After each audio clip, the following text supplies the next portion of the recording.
Hello everyone, it's Friday and I'm here to bring you some news brief.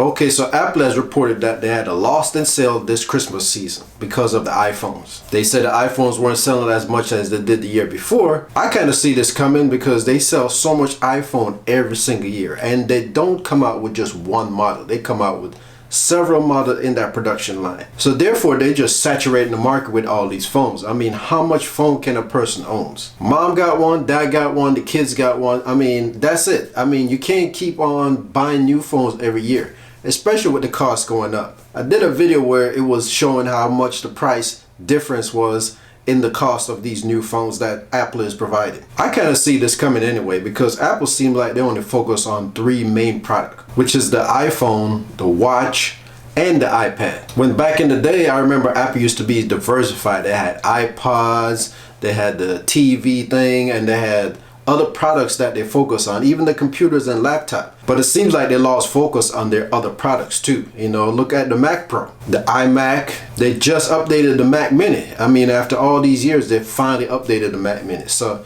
their focus is more on the iPhone, and the more they focus on the iPhone is the more they're pushing more out there. But like I say, you're just saturating the market. I personally think they should release a new iPhone every 2 years. So yes, every 2 years, because that gives that person some time to really get used to the new phone. Because every time somebody get a brand new iPhone, things in it change. So now they got to learn new things. You know, the operating system change, and then there's more features on it. But by the time they start really learning and using those features, all of a sudden here comes a brand new phone. So I think some people have woke up and just decided that they're just going to keep the phone that they have and not buy a brand new phone. And I think that's what finally hit them this year. You know, the market is super saturated with stuff. And they're not really doing a drastic improvement on the phone. There's other phone manufacturers out there that's putting stuff in their phone that make you want to go out and buy that phone. But the main focus Apple is doing with their phone is a better camera and a bionic chip that nobody knows what it is besides a developer. And then they keep swapping around the way people interact with their phone. Some people still like the fingerprint reader. Some people still like the home button. And if they look at a brand new phone, something they're accustomed to, it's like moving the steering wheel in a different spot on your car. People get confused. They don't want to mess with that car. So a lot of these things, I think, you know, is affecting Apple, you know, the way they rapidly change things. It doesn't give people time to adapt. So they kind of stray away from it and give themselves time to adapt to the new change. And they're just starting to wait instead of getting a brand new phone, knowing that they just got one 12 months ago. I know for me, I swap out my phone maybe every 3 to 4 years. And even though I have an Android phone and I knew Android phones come out every year, I still don't just jump ship just like that. I want to get the full use out of the phone that I have first before I decide I want to do an upgrade. So I think that's what's really going on. You know, the market is just getting saturated and people are slowing down their iPhone purchases. But like Apple said in their newsletter that the Chinese market has something to do with the sales and stuff like that.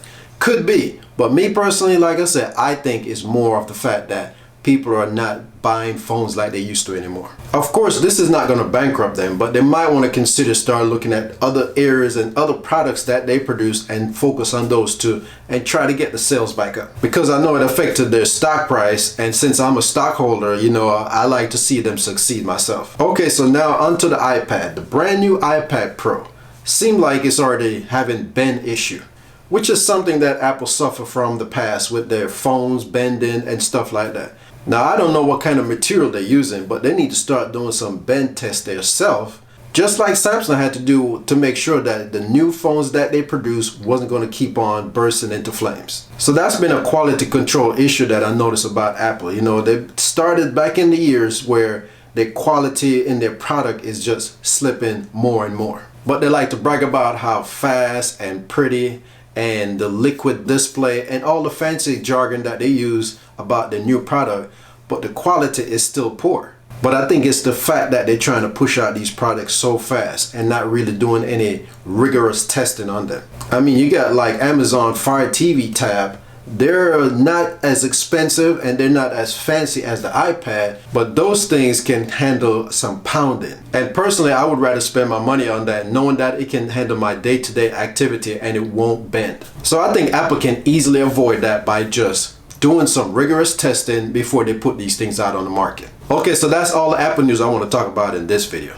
Next up is the CES. Now, CES is the Consumer Electronics Show that happens in Vegas every single year. For all the people that don't know that, that's where they premiere the new TVs that's coming out, new appliances, new electronics, new smart stuff, new everything. And some current things that's already on the market that they improved upon. Now, I would love to attend one of those shows. Can't make it this year, but we're gonna see what happens next year. But in the meantime, I'll be watching the live events, and I'll come back and give you my feedback on the things that I see. Okay, so that's gonna be it for this video. So those are some of the hot topic tech news that I wanted to bring to you. And I just wanted to share my opinion on those news reports. So I wanna thank you for taking the time for watching this video. Look forward for more news report coming every Friday from Chard the Tech Guy. See you next time.